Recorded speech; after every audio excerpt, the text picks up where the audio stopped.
Então, pessoal, vamos à conclusão da redação do concurso?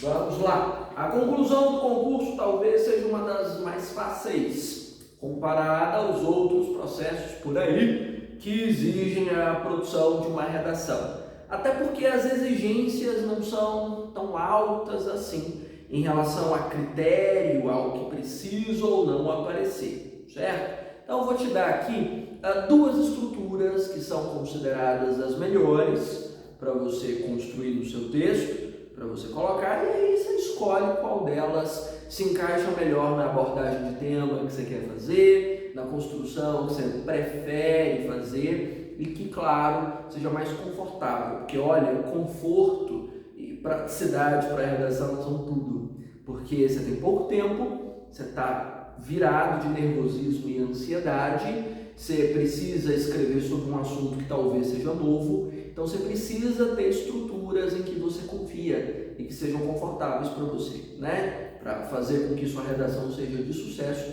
e menos um motivo para dor de cabeça. Bom, para conclusão, talvez o perfil mais aclamado no que diz respeito à dinâmica dos concursos é o que envolve a noção de perspectiva, ou seja, ao longo de todo o seu texto, você desenvolveu uma problemática. Você abriu o seu texto mostrando por que existe um problema, você mostrou quando esse problema começa, e você desenvolveu o texto para mostrar como esse problema evolui. Uma causa, uma consequência, uma responsabilidade do Estado, uma demanda cidadã, ou um reflexo político, ou uma base comportamental, enfim. Você problematizou uma situação que é complexa e profunda na formação da sociedade. E aí você pode usar a conclusão do seu texto para mostrar qual é a tendência a respeito desse assunto. Esse problema tende a se aprofundar, ele tende a amenizar nos próximos anos diante do que está acontecendo. Não existe uma perspectiva clara sobre esse assunto e não dá para oferecer ainda uma visão sobre ele porque é muito recente.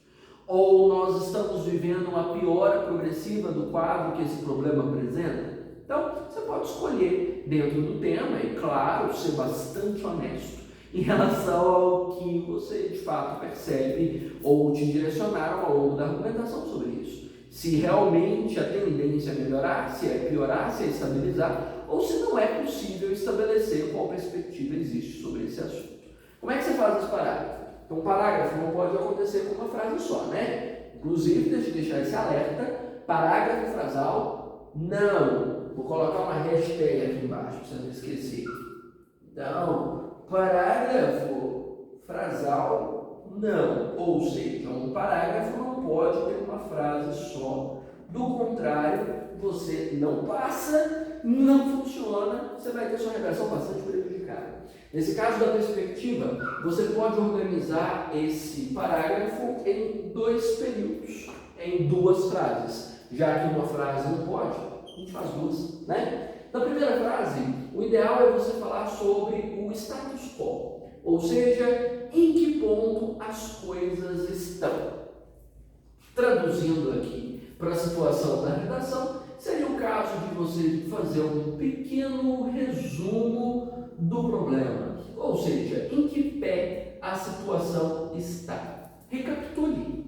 Portanto, é visível que o problema é grave, por isso, diante do que foi discutido ao longo do seu texto. Você pode, inclusive, junto com isso, recapitular a tese também, ou as teses que foram abordadas ao longo do desenvolvimento. Lembrando que tese é o assunto que você desenvolveu ao longo do texto em cada um dos seus parágrafos.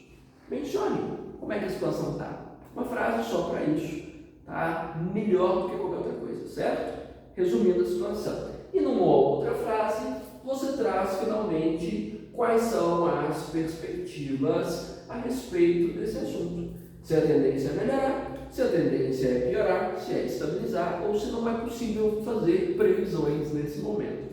É um parágrafo super simples, envolve um rigor de organização muito grande, de coesão, porque afinal de contas você puxa as ideias levantadas ao longo do texto, o problema lá da introdução e as teses que você abordou, para mostrar um devir, como a situação pode evoluir. É super simples, não te dá dor de cabeça e não te exige elaboração de novas ideias, é só uma reciclagem, né, com uma perspectivazinha de futuro.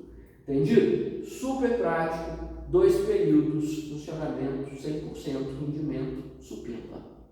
Entendido? E outro caminho que você pode tomar é um dos que, talvez pela influência monstruosa do Enem nas nossas vidas, na minha e dos meus alunos todos, até nos concurseiros, seja o fato de você aventar soluções possíveis dentro do assunto, né? É uma possibilidade. Estou dizendo sobre o Enem porque existem trocentos cursos de redação focados no Enem, inclusive o meu, né, que envolve o Enem também. Os alunos acabam contaminados pelas dinâmicas que o Enem envolve, que é construir saídas, né? No concurso dá para fazer isso também? Dá. Você não precisa fazer com o tamanho, com a profundidade que o Enem envolve, jamais. Por isso aqui eu deixo claro que são duas realidades diferentes. Enem exige agente, meio, finalidade, uma tonelada de coisa. No concurso você não precisa trabalhar com nada disso. Como seria um parágrafo falando de uma solução para um problema na realidade de um concurso? Você ainda volta nesse status quo, na realidade do concurso, na redação. Isso é bastante importante. Ou seja, como as coisas estão, qual é o estado das coisas. O problema é grave, o problema é sério, diante das teses que você mesmo abordou. Portanto, estou te dando uma frase pronta. Portanto, é notória a gravidade do problema X em vista dos desdobramentos Y e Z das duas teses que você mostrou.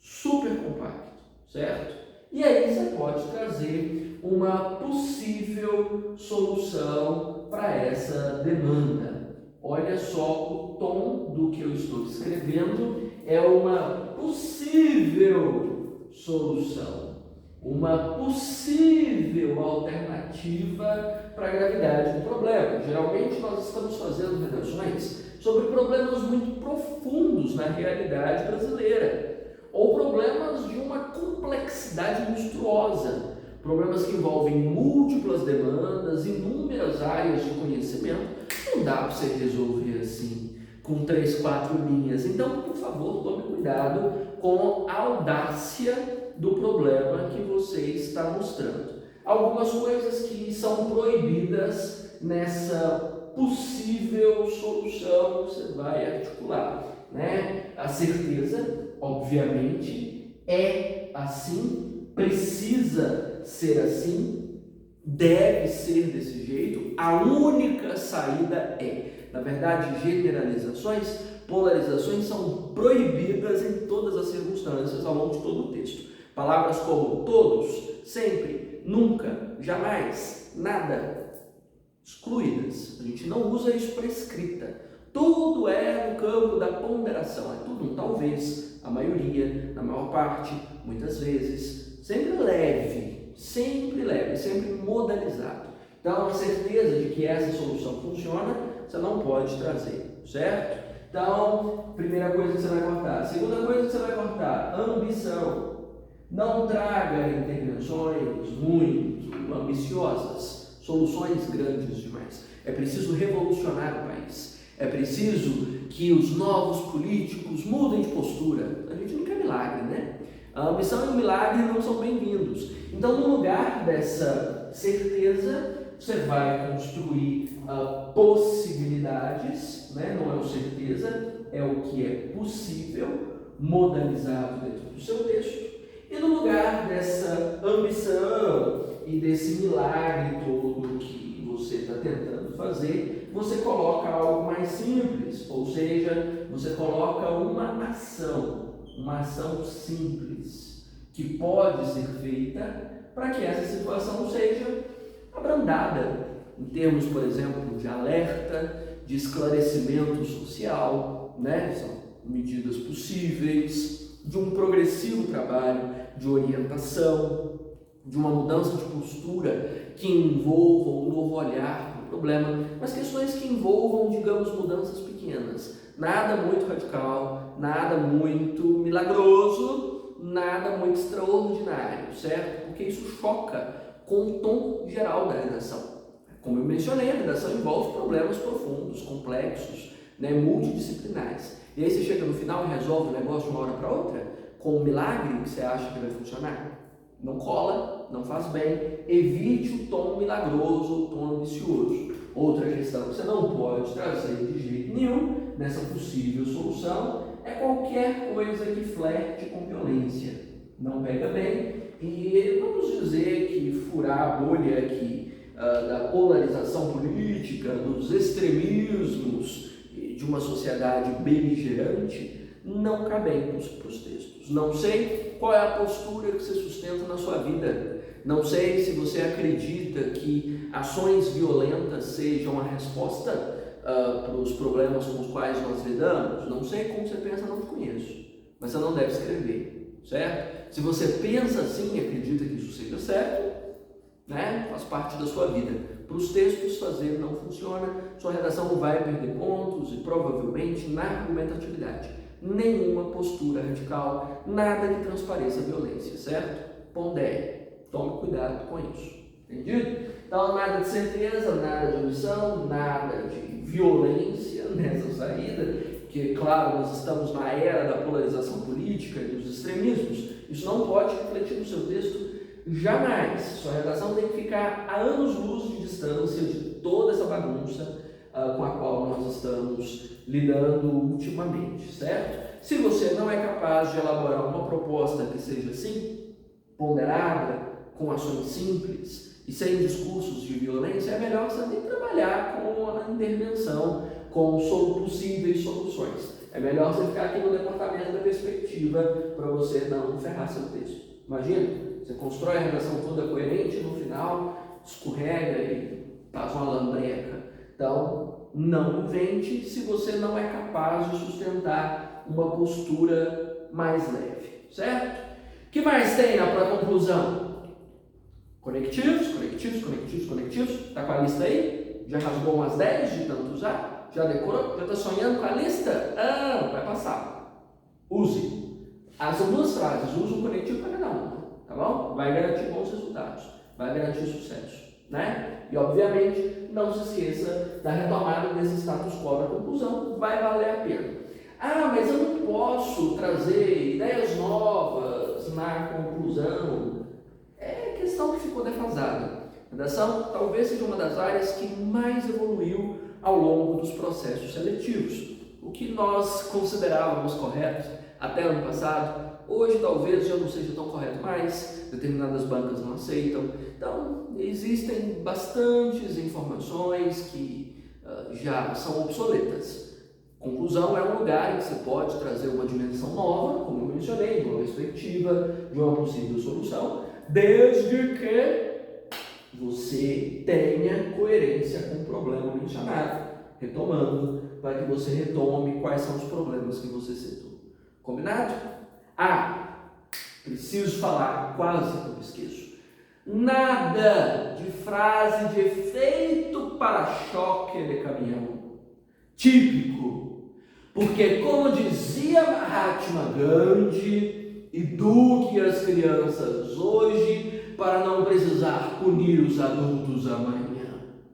Cafona, brega, pior do que combinar pochete com Crocs. Não faça.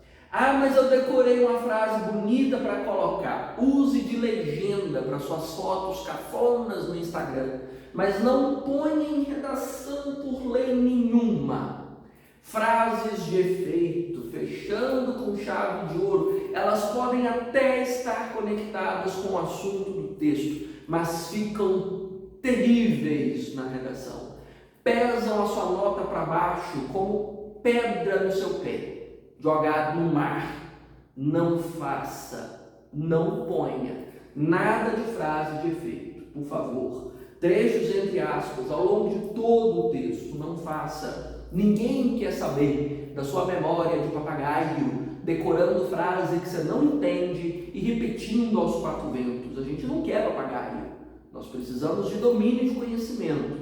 Quer trazer o conteúdo, uma informação, talvez uma terceira via para a conclusão, envolvendo uma citação, com as suas palavras, traduzindo o que essa citação tem a ver com o problema e de que forma ela lança algum tipo de luz sobre esse problema ou sobre as teses abordadas, mas não me apareça com frases de efeito para fechar a redação. É cafona até o último nível.